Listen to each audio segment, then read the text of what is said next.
Well, hello guys. Thank you for watching my impression review of Diablo 3. Now this review is aimed toward for people who've never played Diablo before in the past, Diablo 1 and Diablo 2, or you've played the beta or you have the starter edition but you're kind of on the fence of whether you want to buy this game or not. So this impression slash review is aimed toward more for you guys. So let's get started. Okay, so this is your class selection screen. Diablo 3 has a total so far a total of 5 classes to choose from. First is your barbarian, your typical close range melee DPS warrior. Second is the demon hunter. Now this is a character that's engage enemy long range with his bow and also utilizes trap as well. Third is your monk, who is also another close range DPS who utilizes spirit. Monk is a very good defensive character because he has a couple of skills that he can use and be immune to any attack. Fourth is your witch doctor, who utilizes voodoo magic to summon creatures and pets to do his fighting. And lastly, wizard. This is another mage type of character. Utilizes ice, fire, and electricity to demoralize his foe. So for this video review, I'll be playing the monk. Because I prefer a close range melee type of character, and also his defensive ability is very good as well. And also I played the original Diablo 1 as a monk, so that's the reason why I chose him. Okay, so this is your character screen when you log in. As you can see, I'm currently in Act 3 on normal difficulty, and I can resume my game here. This change quest log here is lists all your previous quests that you've done, and you can actually redo any of these quests as many times as you want. So you can actually farm a boss for loot if you wanted to, but it's just that the second, third, and so on, you won't be getting as many good loot as your very first time. So you might not be getting rare item on your second, third, so on. But you can redo these quests, your previous quests, as many times as you want. Then here's your public game screen. When you go in here, you get to pick and choose which quest you want to do. So you can redo previous quests that you've done before to join a public game. And as you can see here, currently I'm in Act 3 and I've only done the second quest so far, so I can join a public game, and currently there's a total of 584 players that's doing the same quest, and the allowed levels is between level 22 and 30. So I can join public game rather easily. I mean, I just hit the join button here, and it'll put me in a queue. In this example, the queue was pretty much instantly. And there you go. I'm in a game, public game, with one other person here, level 30 wizard, and that's how easy it is to join a public game. Okay, so now the auction house, and on this screen you can search for items, loots that other people have found and have for auction. You can search through items, one-handed, two-handed, offhand, etc. In this example, let's see, I want to search for, let's say, a one-hand, an axe. I choose how rare it is. It can be a magic item, rare item, or a legendary item. Let's go with rare item, and hit the search button, and it'll bring up a list of rare axes. You can see it shows the DPS of the axis and the current bid price and no buyout. Okay, people, this is just on a side note. If you have an item on auction, make sure to put the buyout price. I'm sure someone is willing to buy it out. Okay, that's just a side note, a little bit of a tip too. Alright, so yeah, I mean, it's that easy. If you're looking to sell some items, this is all the loot that I have right now. This is in my storage box, and this is my inventory character. And it's very easy to just sell an item. Let's say I want to sell this here, or auction it. I'll just click on it. It appears over here. I'll just enter what starting price I want the bid to be at. Let's say 1,000 gold, and I would just go down and hit the create auction button, and it would pop up in the auction tab here. And as you can see, I already have something up here, and currently I have no bid, and I listed the buyout as 5,000 gold, and it has about 14 hours left. Okay, so that's your auction house. Very easy to use. I do recommend using it if you're not finding any good items during game. The last thing I want to touch up on before I move on to the gameplay is this game has a ton of achievement, as you can see here. There's literally achievement for everything that you do in this game. It's simply as picking up 500,000 gold, or using or repairing items from a merchant. There's achievement for every single act in the game. Killing the boss, for example. There's achievement for completing certain events in the game. I mean, there's just a lot of achievements. There's cooperative achievements that you can gain access to. There's hardcore achievement. I mean, there's just a ton of achievement. Okay, so what's the point of unlocking achievement? Well, not only is it because it's fun, but also as you unlock achievements, you get you unlock ways to customize your banner. As you can see here, and behind me is my banner, and I'll go into what banners are in a little bit. But for now, I'll show you a customization screen that you can customize your banner. As you can see here, I've unlocked some of the available shapes, patterns, sigil, just from gaining achievement points throughout the game. As you can see, I still have a lot of banner sigils that are shapes, excuse me, that are still locked. So here you can change the shape of your banner. You can pick from any of the ones that you've unlocked it. You can patterns and so forth and so forth. So yeah, this is where you use those achievement points to customize your banner. But I'll go into banner a little bit later in the video. Okay, moving on to skills. Now, as you level up in this game, unlike the previous Diablo game where as you level up you get to pick skills from a skill tree. Well, in this game they scrapped all that, and they pretty much the only way that you can gain skill in this game is by leveling. So as you level, you gain new skills that you can deploy.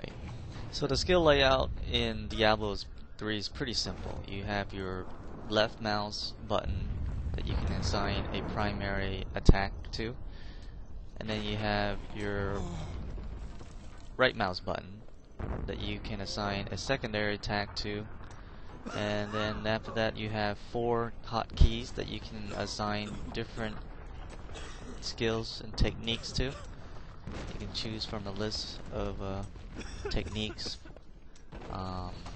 primary attacks or secondary attacks, and so forth.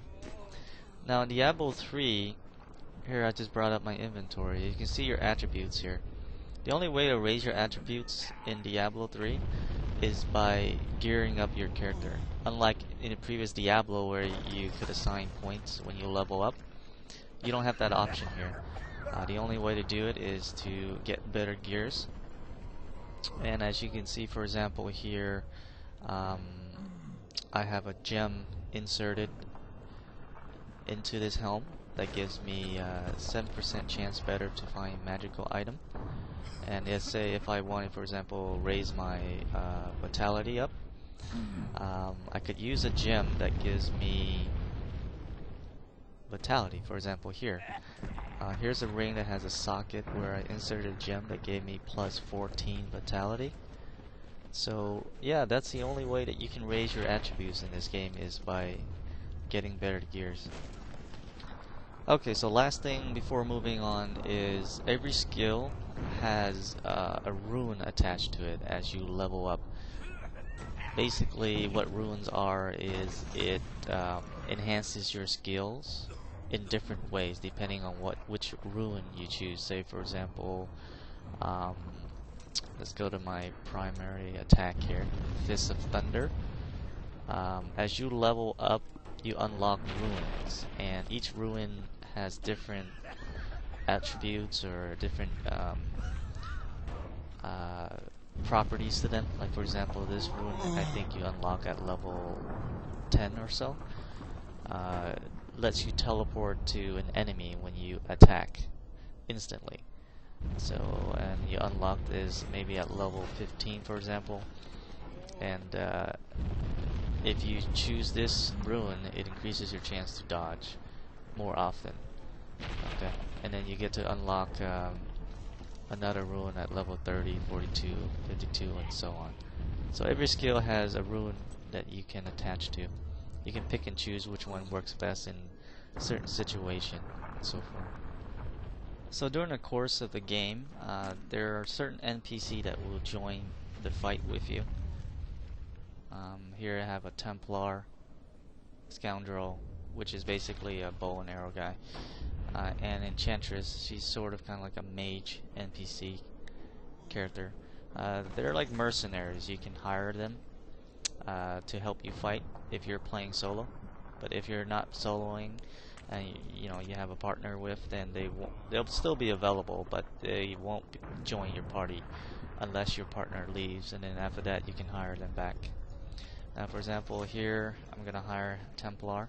Let us seek honor together. And currently you can see up here that he's level 26 character, and as you fight with him, he levels up, and each time he levels up to a certain level, you can pick a skill that will benefit you.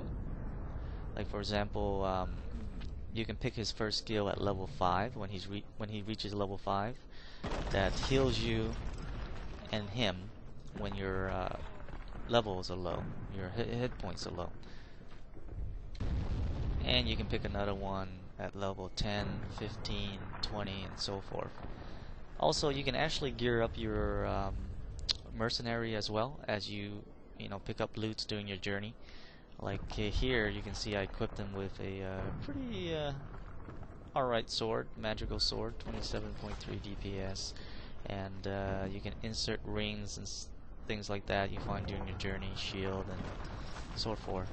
So it's nice to if you're playing solo, nice to have a kind of a mercenary by your side, and you can kind of just deck him out too if you want to. So there you go. There's the mercenary aspect of the game. So you have a blacksmith in the game that pretty much can salvage your magical items, and what you do with those magical items is you can use those salvage items to create new and better items. So for example, I'll show you here. First I want to also mention that your blacksmith, you can level up your blacksmith with gold. And when you level up your blacksmith, he'll be able to create better items for you. Like for example, weapon and armor. And during your journey, when you find like magical items that you don't need and you don't want to sell, You can always go to your blacksmith, like for example here, this one is a magical item, and you know, it doesn't benefit me, so what I'm gonna do with it is I'm just gonna salvage it. And what's that gonna give me? It's gonna give me uh, a subtle essence, and what those essences are used for is to create better items. He can craft better items for you. So say for example you want a better belt, you need a better belt. So by choosing that, it's going to take 17 essence and 4 fallen tooth to create that belt, and this is a rare belt, so it's a pretty good idea. During the course of the game you can level up your blacksmith so he'll create better gears for you.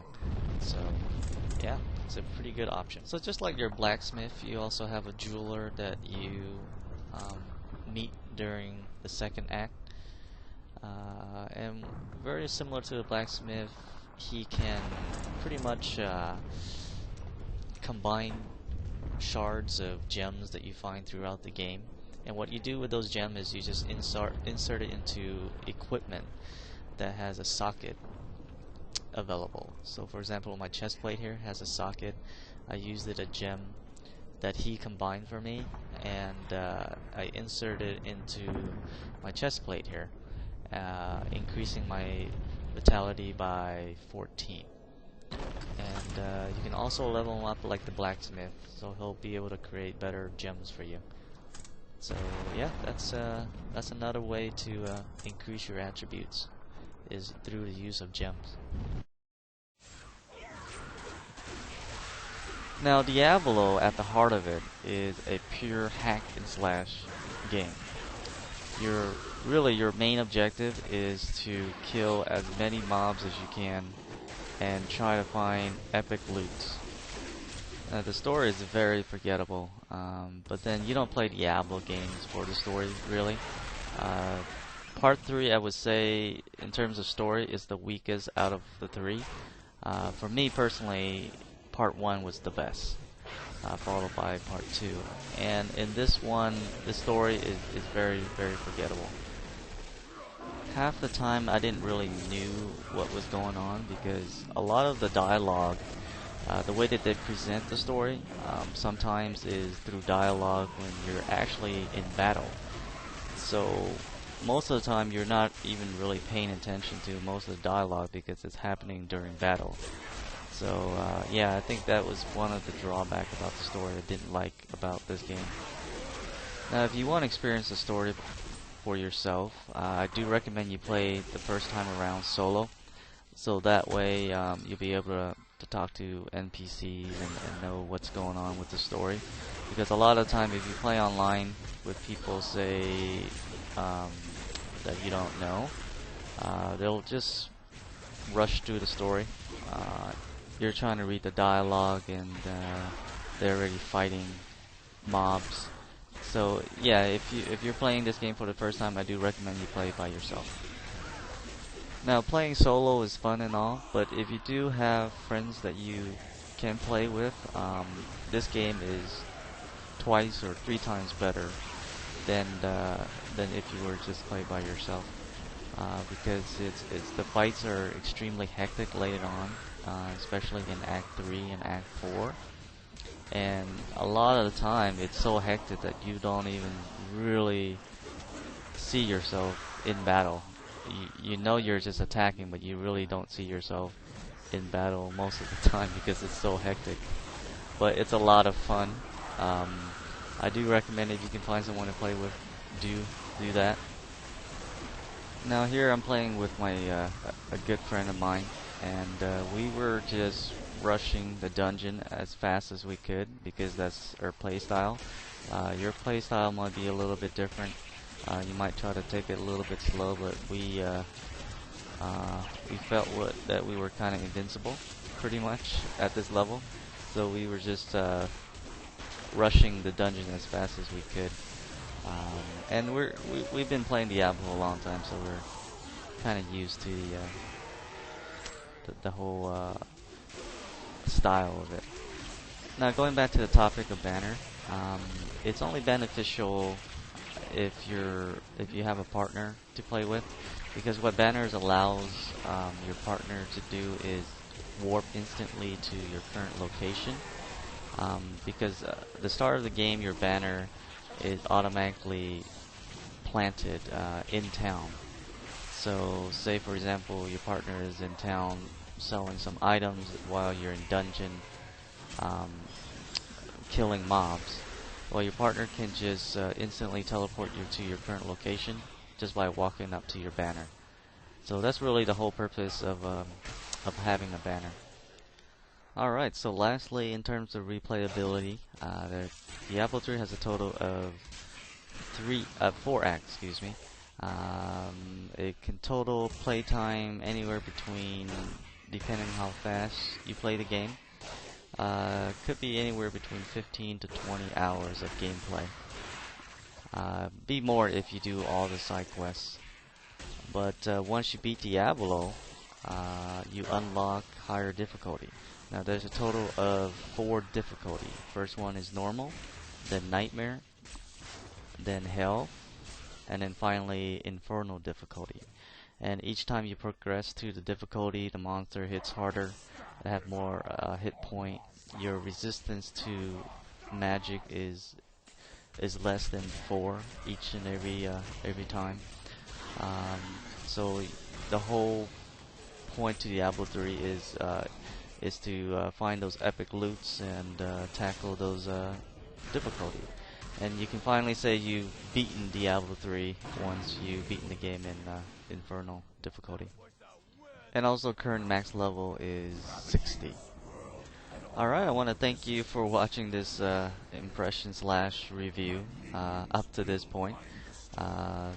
It was quite a long one, so I appreciate for anyone that still hung in there and watched to this point. So if you enjoy this impression slash review of mine, give me a thumbs up or leave me a comment of what you liked about it or what you didn't like about it. Again, I'll appreciate any feedback. Alright, so I'll leave you with a footage of me and a few friends tackling a boss, so just to show you the gameplay of a full party, what it looks like. So enjoy and take care, and thanks for watching this far. Have a good one. Bye bye.